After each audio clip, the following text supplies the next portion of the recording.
Okay, hey, we're here and we're going to do our Wayne Carlen show today on October 7th, 2020. I've got Wayne who's coming into the studio right now. This is my studio today because we're outside here. I'm at Impact Church of the Woodlands. And as you see, there's Wayne who just joined the show. I'm here at Impact Church of the Woodlands. I'm at a pro-life conference held by Congressman Brady here in Texas. And so this is where we're broadcasting our Wayne Carlen show today. And let me make sure I got the right view so that we've got Wayne showing all the time on the screen, and he's there. So welcome, Wayne, to the show. What's going on, people? Good to see everybody out there. Man, this sun is great out here. I'm going to start doing my shows from outside. This is pretty cool. But Wayne, so I've already gave him a little bit of the intro on the show. Can you go ahead and tell him what we got on our show today? What's coming up on our show today? Yeah, we got a lot of topics to cover. One of the things is, what's going on in the White House, with the president testing positive for COVID. Now, I can't even think of the number, but quite a few members of his staff, close family members, coming down with us. So we'll talk about that a little bit. Sadly, we had another shooting, not too far from your area, just outside of Dallas. A young man. Of course, it's still a long way to Texas, so, a lot of Texas is huge. Texas is huge. But anyway, his name is Jonathan Price. So we'll talk about that a little bit. The Breonna Taylor case is not over. We'll talk about some of the issues going on with the grand jury and what they received.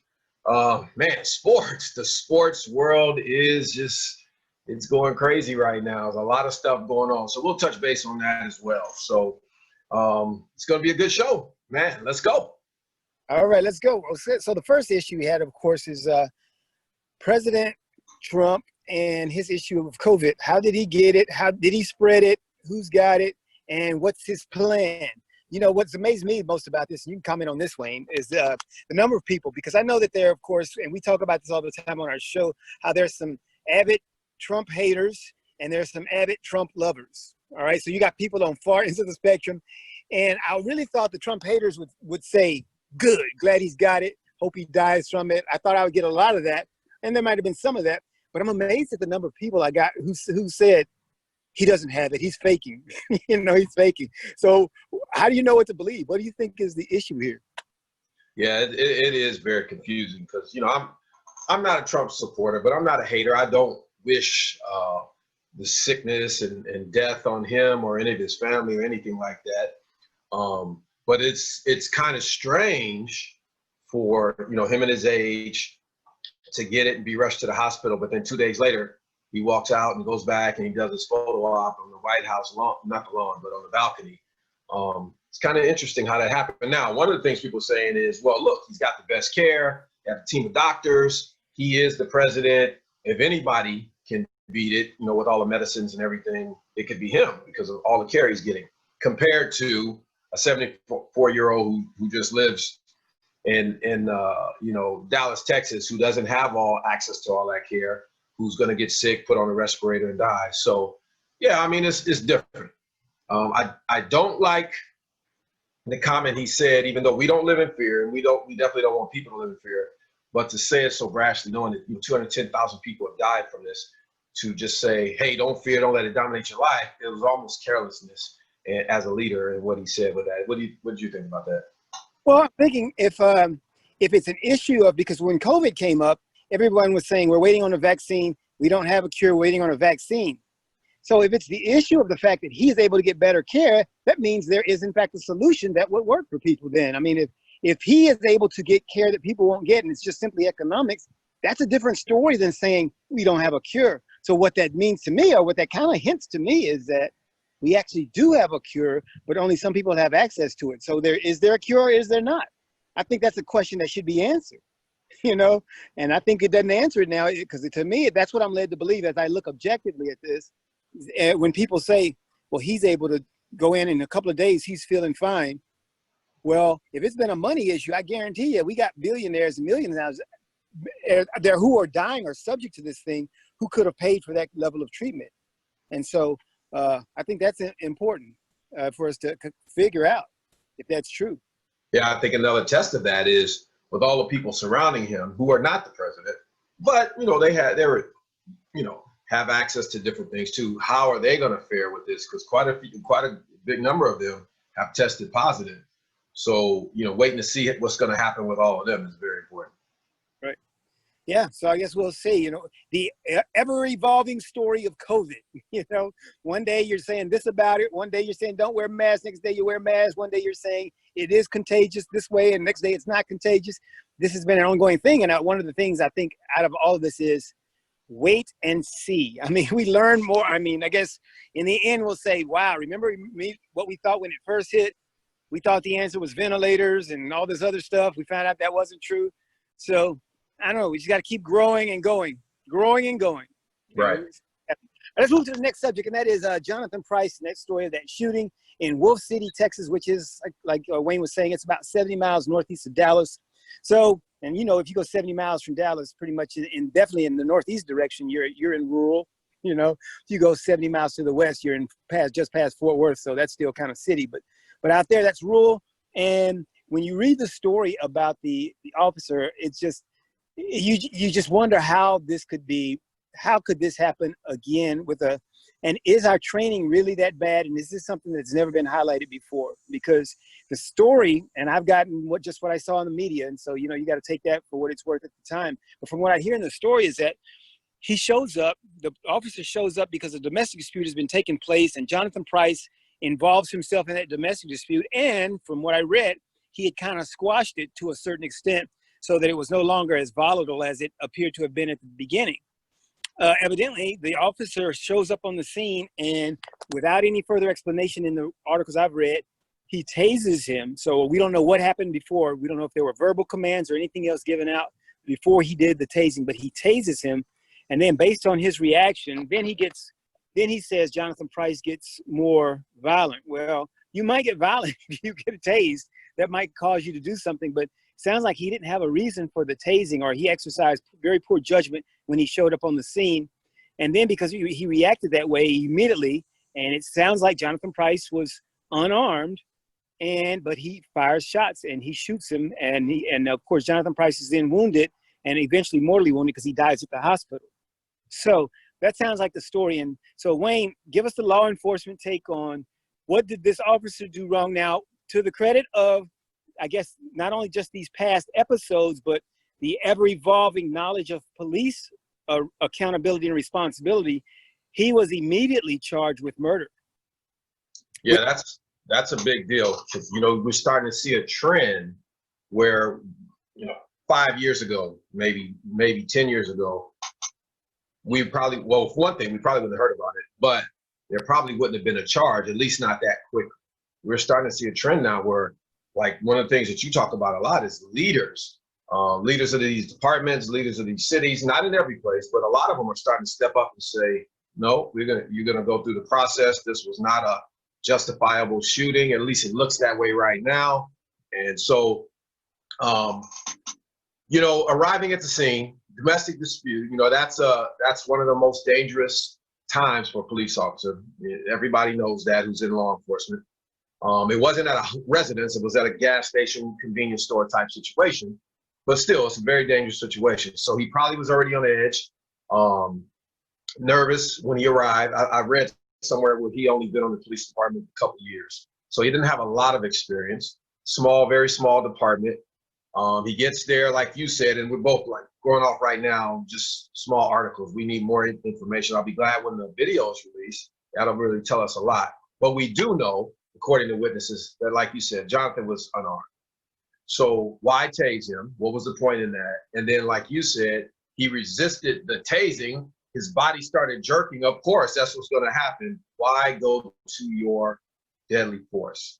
What was the whole purpose behind that? So, you know, a lot of people just don't understand, you know, what would make an officer jump to that level that fast if he wasn't being attacked.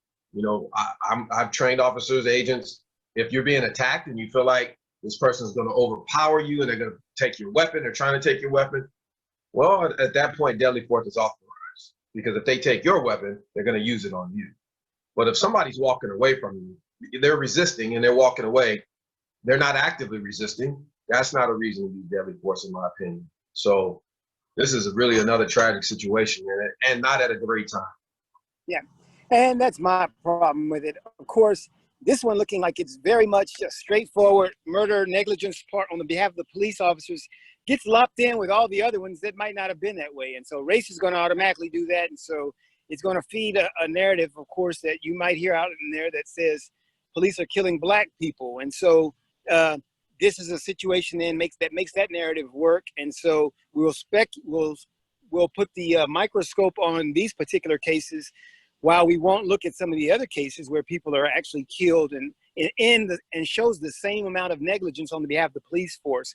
So, and that's my point, is that if we're going to solve these problems, we need to be able to find out really what is the nexus of the problem. What is the actual thing that is at the subject matter? What is the subject issue here?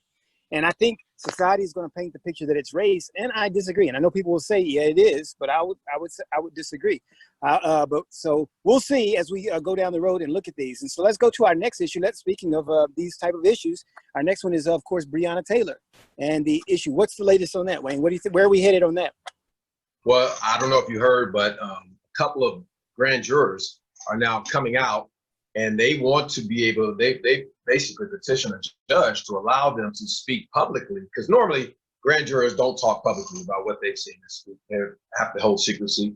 So they petitioned to be able to talk about what they heard when they were sitting in the grand jury. So apparently they are not happy with what the AG said, the information that he gave, because they're saying that's not true. So we'll see what happens. I think that's going to be decided on tomorrow by a judge. But if what they're saying is true, the AG has some major issues going on here. Wow. Now, kind of related, but somewhat should be unrelated. On Saturday Night Live this past week, they had Meg Thee Stallion. And of course, I only know these things because I'm not like into that world, but that's in the Cardi B hip hop rap world or whatever. So Meg Thee Stallion's a singer, rapper, whatever, entertainer. She does this scathing song where she begins that song talking about how Daniel Cameron is like the slave, like the token slave who tells on the people or something. It's just very bad, very bad. It makes him really look bad, and she puts it in a terrible context, and she says some very nasty things about Daniel Cameron. So we're gonna get, I guess, more of that, and that's some of the fallout from the Breonna Taylor case, which is definitely a bad situation, but something that definitely has to be looked into, because we got to look at the issue of what happened with the warrant, which I said from the outset was the only issue is because you could explain everyone else's conduct. You could explain police officers firing at people who have actually fired at them. That's self-defense kind of. You could understand that. The only thing that didn't make sense was the actual warrant issue. You know, did they get the warrant? Was the warrant valid? Did they use a valid means for obtaining the warrant? Because once you show up with a no-knock warrant, bad things are going to happen.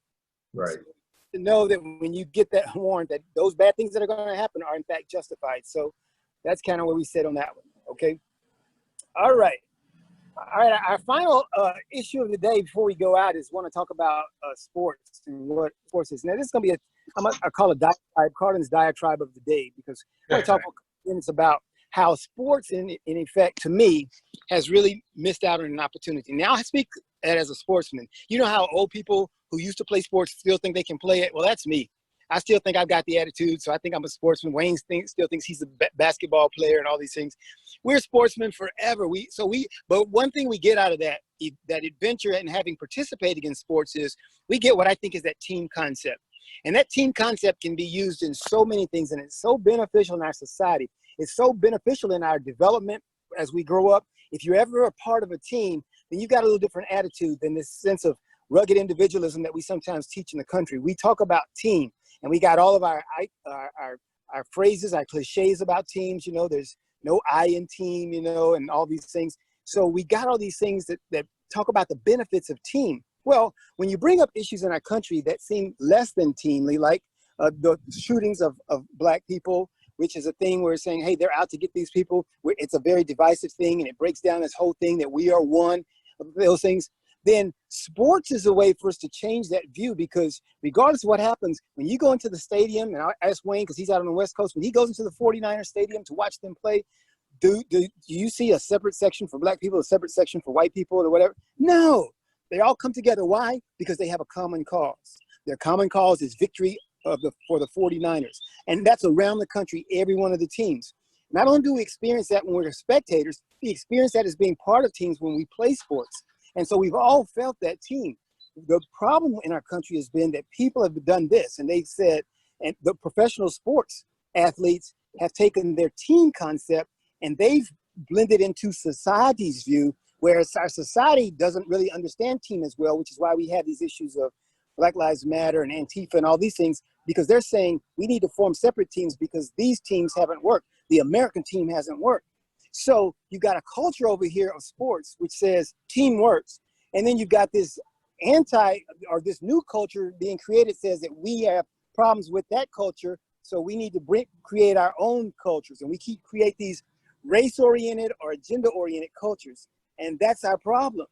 So what we should have done was we should have said, sports, let's be sports. Let's be an example. Let's be a light. Let's show America how team actually works. And because when you look at the 49ers football team, is it a white team or a black team? It's a team of football players. They've got a higher cause. Their cause is to win in the football game. We needed an American team whose cause is the cause of us all, which is the unity, the fighting for equality, all as one team. We need to be one team doing that. We don't need to be divided teams doing that. And so I think sports needed to be an example. I always say that the church should have been an example. We have all of these institutions that should be an example of what it means to unify, but none of those institutions are doing that at this time, and we need more institutions that are doing that. So that's my diatribe, Wayne. You can give your spin on it, and we'll be done for the day. What do you think? Well, I don't disagree with you at all. But I also understand the, athletes, either individually or as a team, when they feel like they need to speak out on social issues, things that they see are injustices, going all the way back to, the early 60s with the Olympics. Muhammad Ali, at that time, he was seen as a evil, bad person, because he refused to go to Vietnam. Later in life, though, that flipped and he became a hero to everybody. So Colin Kaepernick is a modern day one. When he was taking a knee, he was doing it, nonviolent protests, just to bring awareness to certain things that he saw was going on. He was vilified when he first did it. And now, like you said, the whole NFL now, not everybody, but, good majority of them are doing that same thing, taking a knee. So athletes do have a platform. I don't think athletes should shut up and dribble, but I do think that they should work together to make things better and not just, heighten the anger or bring that about, make people more angry and stuff. Do something to work together to bring, and that was one thing Carlen was doing too, Kaepernick was doing too. He wasn't just talking. He actually was doing things in the community, putting his own money on the line to improve areas. Instead of just talking about it, he was actually doing something. So I think, again, I don't disagree with what you're saying, but then I don't want athletes to shut up and dribble either. So somehow find a middle ground there. Yeah. But those aren't those are the extremes. Yeah. So either they do a Colin Kaepernick or they shut up and dribble. And those are the extremes, and that's what our country does. We go to the extremes and say, well, we can't do that. The solution, though, is they're in that middle, and that solution is, what if Colin Kaepernick, with his clout in the NFL, then played and then said, look at us, look at how we are team, look at how we stand against injustice, look at how we, instead of I'm going to do this it's okay for me to have my cause, but it's a greater cause when I can build consensus, because in a lot of these cases, there's consensus. It's like George Floyd. How could we get so divided on a George Floyd when everybody agreed 100%? Because people started going for their personal agendas on the way they want to address it, and they don't have a consensus building mindset where we come together. And so that's my problem, is that, yeah, it's okay. It's fine. Colin Kaepernick, you want to go do that, But is there a way, and do we care in America that there might be a way for us to do this together? Everybody uses that word, but nobody wants to do it. Everybody says together. You see that cliche everywhere, but it takes work to do that. You know, Colin Kaepernick wants to do his thing, and we feel say, yeah, but they have the right to do it. They can do this thing. That's fine. Is that going to bring the cause of unity? And are we going to be united on working on that together? And I think that we agree on so much, but we've highlighted the small amount that we disagree upon. So now it looks like we're so divided because we've highlighted those things we disagree upon, and they're more and they're bigger to us. And so that's why I feel the way I feel about it, you know. Yep.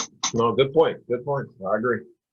All right. So hey, as we talked about on the show this week, we talked about dialogue and how important it is for us to dialogue and learn how to dialogue. So I told Wayne, the month of October, that's what we're going to talk about. We're going to tell people how to talk. We're going to teach people how to talk. We'll give them some examples on how to dialogue, because I think that's the only way we get this unity that we're fighting for. And that is, we've got to get people to learn to talk to each other, listen to each other. And there's so many things that we're doing wrong in our conversation with each other that prevent us from hearing the other side, and we'll never unite if we never hear each other. So that's what we're going to be doing for the next few weeks. Tune in. I'm trying to get Wayne to shoot some special videos where we can really go deep, a deep dive on this, because I think this is the solution. I had a great show on our radio show yesterday, Erase Race, Talk About Unity show. We'll put a link so you can go check that out too. We had a therapist on, and man, she really talked some good things about how we really how we need to relate to each other. And it's so we're going to have a good month this October, bringing in some really good things. So get excited about it. By the time we get to November, we're going to be fixing this country. We're going to be uniting America, because that's what we do at Erase Race, the American Unity Movement. Remember, you can always volunteer. You can donate. Go to our website, eraseraces.com. Click on donate, or go to our store, buy some T-shirts, buy some goods. There, it's all happening. On our show yesterday, I profiled one of our hoodies, the one hoodie. And so that's what we've got going on. Wayne, so close us out, and we'll be out of here for this week on The Wayne Carlen Show. All right. Great show, guys. I look forward to seeing you guys next week. Don't forget, like Carlen just said, visit the website and pick up some good items. You'll love that stuff. So we're going to look forward to seeing you guys next week. We'll have some updates on what's been going on, and everybody stay safe out there. Peace. All right, and we're out.